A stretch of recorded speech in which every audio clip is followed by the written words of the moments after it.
जैसा कि आपको पता है कि आपका आरजीपीवी का रिज़ल्ट आ चुका है। यहाँ पे मैं 5th एंड 6th सेमेस्टर की बात कर रहा हूँ, बट इस वीडियो पे हम सारे चीज़ों को कवर करेंगे। First year, second year, third year. अगर आपका रिज़ल्ट आ गया है एंड आपके जो मार्क्स हैं वो आपके एक्सपेक्टेशंस या आप जितना लिख के आए थे उससे कम आए हैं। अब लेकिन कन्फ्यूज़न हो रहा है कि भैया हम क्या करें? तो देखो, रिज़ल्ट आने के बाद आपके पास 3 ऑप्शंस प्रोवाइड करता है आपको आरजीपीवी, जिसमें मैं आपको बता देता हूँ, जो कि आपके एक रिज़ल्ट पे ही, मतलब जो रिज़ल्ट आता है उस पे ही लिखा रहता है, रीवैल्यूएशन, ठीक है? इट मीन्स आप रिवेल पे डाल सकते हो। यहाँ पे देखो 3 ऑप्शंस होते हैं, तो मैं बताऊँगा। तो अब आप लोग यहीं सबसे ज़्यादा स्टूडेंट्स यहीं पे कंफ्यूज होते हैं कि उनको रीटोटल डालने चाहिए या रिवैल्यूएशन डालने चाहिए या चैलेंज डालने चाहिए।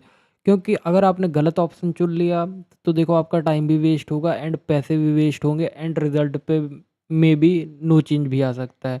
तो इस वीडियो में मैं आपको बताऊंगा कि आपको अपने रिजल्ट के हिसाब से क्या सिलेक्ट करना चाहिए, जिससे हाई चांसेस हो कि आपका जो रिज़ल्ट है वो थोड़ा-सा अच्छा हो जाए, ठीक है? जैसे कि आप देख रहे हो कि इसमें एक में CS 501 में बैक आई है, तो मैं आपको बताने वाला हूँ।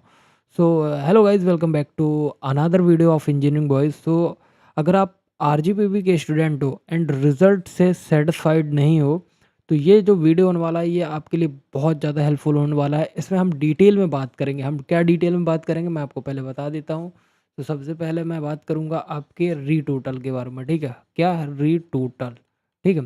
रीटोटल, देन आपका रिवैल्यूएशन, ठीक है?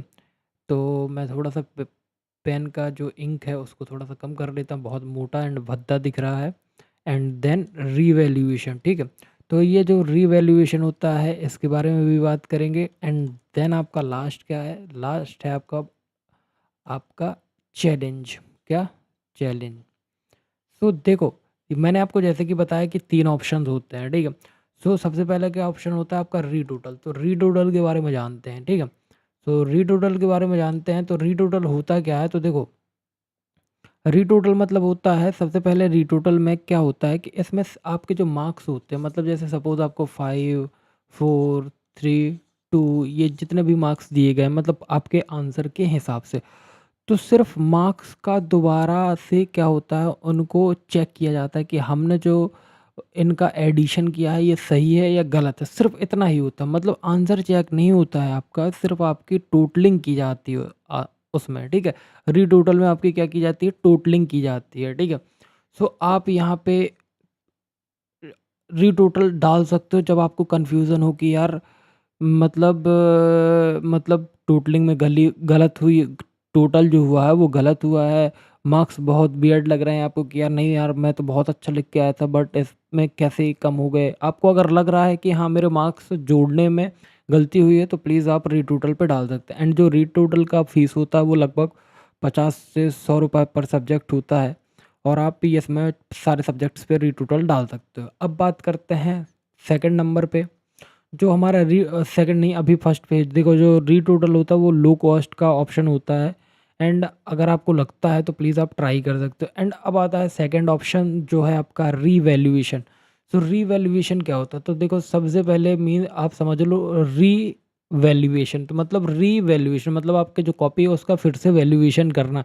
इट मीन्स आपकी पूरी आंसर शीट दोबारा से चेक होती है, मार्किंग फिर से की जाती है। मतलब एक बार आपकी कॉपी चेक हो गई, देन रिजल्ट आ गया, अब आपने रीवैल्यूएशन में डाला, तो रीवैल्यूएशन में फिर से आपकी कॉपी चेक की जाएगी, देन फिर से उसको टोटल करके आपको आंसर प्रोवाइड किए जाएंगे, ठीक है? तो इसका जो कॉस्ट होता है वो 500 रुपये समथिंग होता है, ठीक है? एंड अब कब अप्लाई करना है? तो देखो, आपने अच्छा लिखा है, ठीक है? जैसे मान लो कि आयुष है एंड आयुष अच्छा लिख के आया है, ठीक है? एग्ज़ाम में कैसा लिख के आया? गुड। बट जो मार्क्स आए वो कैसे आए? अच्छे नहीं आए, मतलब फ़ेल हो गया या कुछ भी हो गया। देन तो अब मेरे को पता है कि भाई मेरा पेपर जो गया था वो स्ट्रॉन्ग गया था, क्योंकि वो जो जो अपन पेपर देते हैं वो किसको पता रहता है? सिर्फ़ अपन को पता रहता है कि हम लिख के आए हैं तो हमें ही पता रहेगा एंड बाकी किसी को नहीं पता रह सकता। तो आपको खुद से आपको क्या करना है, खुद से एनालाइज़ करना है कि हाँ भाई, मैं तो आंसर सही लिख के आया था बट मैं फेल कैसे हो गया।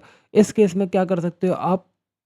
रीवैल्यूएशन डाल सकते हो। तो रीवैल्यूएशन में क्या होगा, आपका कॉपी फिर से चेक किया जाएगा, आपकी मार्किंग फिर से की जाएगी एंड इसकी फ़ीस कितनी होती है, ₹500 पर सब्जेक्ट एंड आप 2 सब्जेक्ट्स में डाल सकते हो रीवैल्यूएशन। कितने सब्जेक्ट्स में? 2 सब्जेक्ट्स में, ठीक है।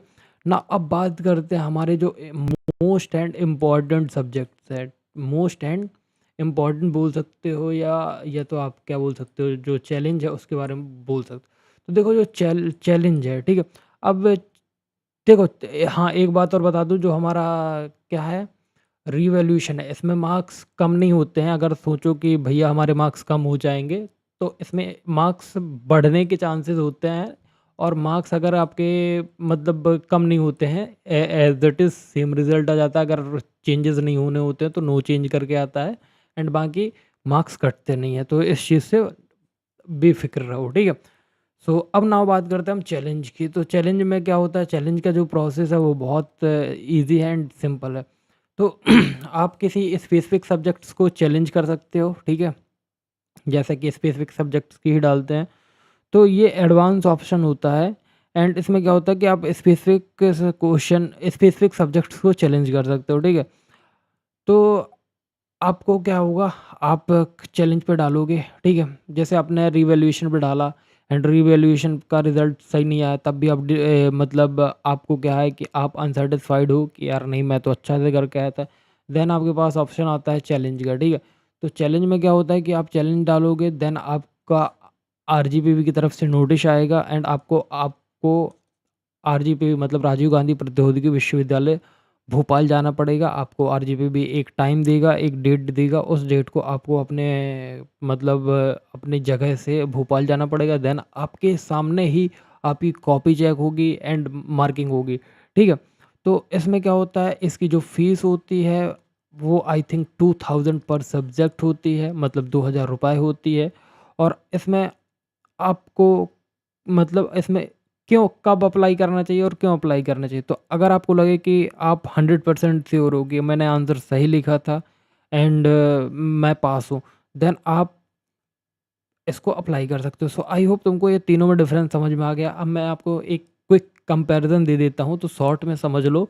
अगर रीटोटल डालना है तो मतलब रीटोटल में क्या होता है, सिर्फ़ आपके मार्क्स कैलकुलेट करते हैं, मतलब मार्क्स को फिर से जोड़ा जाता है, रीटोटल किया जाता है बस। रिवैल्यूएशन में पूरी कॉपी चेक की जाती है, ठीक है? इसका कॉस्ट ₹500 पर सब्जेक्ट रहता है, आप 2 सब्जेक्ट्स पे डाल सकते हो, ठीक है?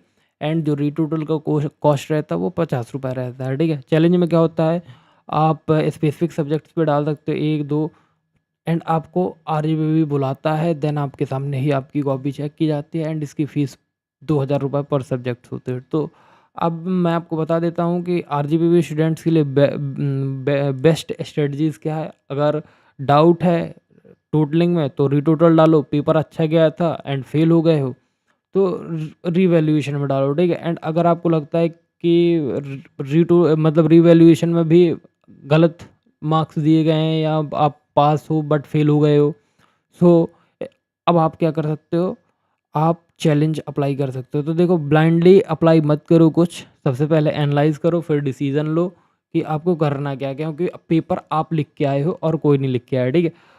बाकी मैं आपको बता देता हूँ कि जैसे ये स्टूडेंट्स हैं, तो ये 5th सेमेस्टर का रिज़ल्ट है एंड इनने मेरे से पूछा है कि भैया मेरा जो टीओसी का पेपर था, तो देखो टीओसी में फ़ेल हुए हैं ये।